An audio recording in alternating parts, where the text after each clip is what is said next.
ത്രിയേക ദൈവത്തിന് സ്തുതി. വീണ്ടും ഒരു നോമ്പുകാലം കൂടി നമ്മുടെ ജീവിതത്തിൽ വന്നിരിക്കുകയാണ്. നോമ്പുകാലം ശുദ്ധീകരണത്തിന്റെ കാലമായിരിക്കണം.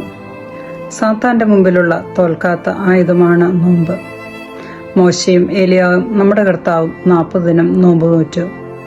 അതിനാൽ കർത്താവെ, ഞങ്ങൾ നോമ്പ് നോറ്റ് അനുഗ്രഹങ്ങളെ യാചിപ്പാനും അനുദപിപ്പാനും പാപമോചനം പ്രാപിപ്പാനും ഇടയാക്കണേ എന്ന് നമുക്ക് പ്രാർത്ഥിക്കാം. വിശുദ്ധ മത്തായിയുടെ സുവിശേഷം 15-ാം അധ്യായം 21 മുതൽ 28 വരെയുള്ള വാക്യങ്ങളാണ് ഇന്ന് നാം ചിന്തിക്കുവാനായി തെരഞ്ഞെടുത്തിരിക്കുന്ന വേദഭാഗം. കനാന്യക്കാരിയായ ഒരു സ്ത്രീയുടെ വിശ്വാസം കണ്ടിട്ട് അവളുടെ മകൾക്ക് യേശു തമ്പുരാൻ സൗഖ്യം നൽകുന്നതാണ് ഇവിടെ പ്രതിപാദിച്ചിരിക്കുന്നത്. 21-ാം വാക്യം ഇപ്രകാരമാണ്: യേശു അവിടം വിട്ട് സോർ, സീദോൻ എന്ന പ്രദേശങ്ങളിലേക്ക് വാങ്ങിപ്പോയി. വിശുദ്ധ മർക്കോസിന്റെ സുവിശേഷം 7-ാം അധ്യായം 24 മുതൽ 30 വരെയുള്ള വാക്യങ്ങളിലും കനാന്യ സ്ത്രീയുടെ കഥ വിവരിക്കുന്നുണ്ട്. സോർ, സീദോൻ പ്രദേശങ്ങളിൽ വസിച്ചിരുന്ന യഹൂദന്മാർ അല്ലായിരുന്നു. ചുങ്കക്കാരും പാപികളും അവിശ്വാസികളുമായിരുന്നു. യഹൂദന്മാരുടെ അടുക്കൽ നിന്നും പിന്മാറി തന്നെ ആരും അറിയാത്ത വിജാതീയരുടെ നാട്ടിൽ യേശു തമ്പുരാൻ എത്തുകയായിരുന്നു. എന്നാൽ അവിടെയും അദ്ദേഹത്തിന് മറഞ്ഞിരിക്കുവാൻ കഴിഞ്ഞില്ല. യേശു രോഗികളെ സൗഖ്യമാക്കുന്നതും മറ്റ് അത്ഭുതങ്ങൾ പ്രവർത്തിക്കുന്നതും കേട്ട് അറിഞ്ഞിട്ടാകണം വിജാതിയായ കനാന്യസ്ത്രീ ഓടിവന്ന്, കർത്താവെ, ദാവീദ് പുത്ര, എന്നോട് കരുണ തോന്നണമേ, എൻ്റെ മകൾക്ക് ഭൂതോപദ്രവം കഠിനമായിരിക്കുന്നു എന്ന് നിലവിളിച്ചു പറഞ്ഞത്. ഇസ്രായേലിലുണ്ടായിരുന്ന യഹൂദന്മാർ പലരും അദ്ദേഹം മശിഹ ആണെന്ന് കരുതിയിരുന്നില്ല. എന്നാൽ വിജാതിയായ ഈ കനാന്യ സ്ത്രീ യേശു തമ്പുരാൻ മശിഹ ആണെന്ന് വിശ്വസിച്ചതിനാലാണ് ദാവീദ് പുത്ര എന്ന് വിളിച്ചത്. ആ സ്ത്രീ അവളുടെ നിസ്സഹായ അവസ്ഥയിൽ അവസാനത്തെ ആശ്രയം എന്നോണം തന്റെ മകളുടെ സൗഖ്യത്തിനായി നിലവിളിച്ച് അപേക്ഷിക്കുകയാണ്. കനാന്യ സ്ത്രീയുടെ അഗാധമായ മാതൃസ്നേഹത്തെയാണ് നാം ഇവിടെ കാണേണ്ടത്. അസഹ്യമായ രോഗാവസ്ഥയിൽ നിന്ന് ഒരു വിടുതൽ ആഗ്രഹിച്ചാണ് അവൾ എന്നോട് കരുണ തോന്നണമേ എന്ന് അപേക്ഷിക്കുന്നത്. എന്നാൽ കർത്താവ് ഒരു വാക്കും ഉത്തരം പറഞ്ഞില്ല. അതിന് കാരണം ഇതായിരിക്കാം: ഒന്നാമത്, അവൾ ഒരു കനാന്യക്കാരിയായിരുന്നു. അവരുടെ ദേശക്കാരുമായി യഹൂദന്മാർക്ക് നല്ല ബന്ധം ഉണ്ടായിരുന്നില്ല. മറ്റൊന്ന്, അവൾ ഒരു സ്ത്രീയായിരുന്നു.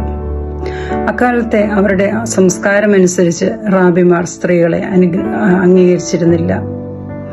ഇവിടെ നാം മനസ്സിലാക്കേണ്ടുന്ന കാര്യം, നമ്മുടെ പ്രാർത്ഥനകൾക്കും യാചനകൾക്കും നാം ഉദ്ദേശിക്കുന്ന പോലെ മറുപടി എപ്പോഴും ലഭിക്കണമെന്നില്ല.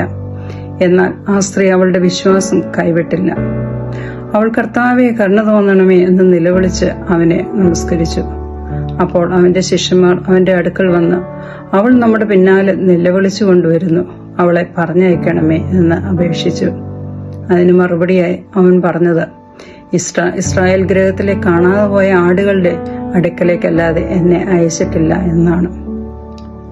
ഇസ്രായേലിൽ പാർക്കുന്ന ചുങ്കക്കാരും പാപികളും അവിശ്വാസികളുമായ യഹൂദന്മാരെ വീണ്ടെടുക്കുവാനാണ് കർത്താവ് വന്നത്. എന്നാൽ അവൾ വീണ്ടും, കർത്താവെ, എന്നെ സഹായിക്കണമേ എന്ന് പറഞ്ഞ് അവന്റെ കാൽക്കൽ വീണ് നമസ്കരിച്ചു.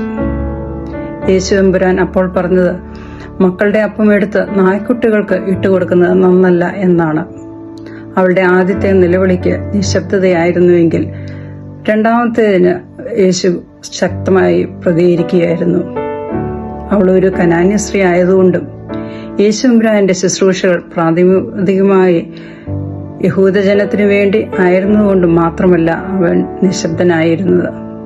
മറിച്ച് ആ സ്ത്രീയുടെ അഗാധമായ വിശ്വാസവും സ്നേഹവും തന്റെ ജനമായ ഇസ്രായേലിയർക്ക് വെളിപ്പെടുത്തി കൊടുക്കുവാൻ കൂടിയായിരുന്നു. അതുകൊണ്ടാണ് അവളെ പറഞ്ഞയക്കണമേ എന്ന് ശിഷ്യന്മാർ അപേക്ഷിച്ചിട്ടും അവൻ അതിന് മുതിരാതെ ഇരുന്നത്. യഹൂദന്മാർ നായയെ വൃത്തികെട്ട മൃഗമായാണ് കാണുന്നത്. ദൈവജനമായ ഇസ്രായേൽ മക്കൾക്ക് കൊടുക്കുവാനുള്ള അപ്പം കനാന്യ സ്ത്രീക്ക് ഉള്ളതല്ല എന്ന് ക്രിസ്തു ഉദ്ദേശിച്ച്. അപ്പോൾ അവൾ, അതേ കർത്താവെ, നായ്ക്കളും ഉടയവരുടെ മേശയിൽ നിന്ന് വീഴുന്ന നുറുക്കുകൾ തിന്നുന്നുണ്ടല്ലോ എന്ന് ഉത്തരം പറഞ്ഞു. വിജാതിയായ ആ സ്ത്രീയെ നായയോട് താരതമ്യപ്പെടുത്തിയെങ്കിലും യാതൊരു പരിഭവവും കൂടാതെ താഴെ വീണു കിടന്ന നുറുക്ക് കഷ്ണങ്ങൾ കഴിച്ചുകൊള്ളാം എന്ന് അവൾ പറഞ്ഞു. യേശു അവളോട്, സ്ത്രീയെ, നിന്റെ വിശ്വാസം വലിയത്, നിന്റെ ഇഷ്ടം പോലെ ഭവിക്കട്ടെ എന്ന് പറഞ്ഞു. ആ നാഴികയിൽ അവളുടെ മകൾക്ക് സൗഖ്യം വന്നു. കനാന്യ സ്ത്രീ സ്നേഹത്തിന്റെയും വിശ്വാസ സ്ഥിരതയുടെയും താഴ്മയുടെയും പ്രതീകമാണ്. അവൾ ദൈവജനമായ ഇസ്രായേലരെക്കാളും താഴ്ന്ന ജാതിയിൽ ഉള്ളവളാണെന്ന് അംഗീകരിക്കുന്നുണ്ടെങ്കിലും യേശുവിന്റെ കൃപ ലഭിക്കാൻ തനിക്കും അർഹതയുണ്ടെന്ന് വിശ്വസിച്ചിരുന്നു. കനാന്യ സ്ത്രീ തന്റെ ദൃഢവിശ്വാസത്താൽ അസാധ്യമായതിനെ സാധ്യമാക്കി തീർത്തു. നമുക്കും നമ്മുടെ വ്യക്തി ജീവിതത്തിലും കുടുംബജീവിതത്തിലും സത്യവിശ്വാസത്തിൽ ഉറച്ചു ജീവിപ്പാൻ, അനുഗ്രഹങ്ങളെ യാചിപ്പാനും പാപമോചനം പ്രാപിപ്പാനും വൻകൃപകൾ ലഭിപ്പാനും ഇടയാകട്ടെ. ദൈവനാമം മഹത്വപ്പെടുമാറാകട്ടെ.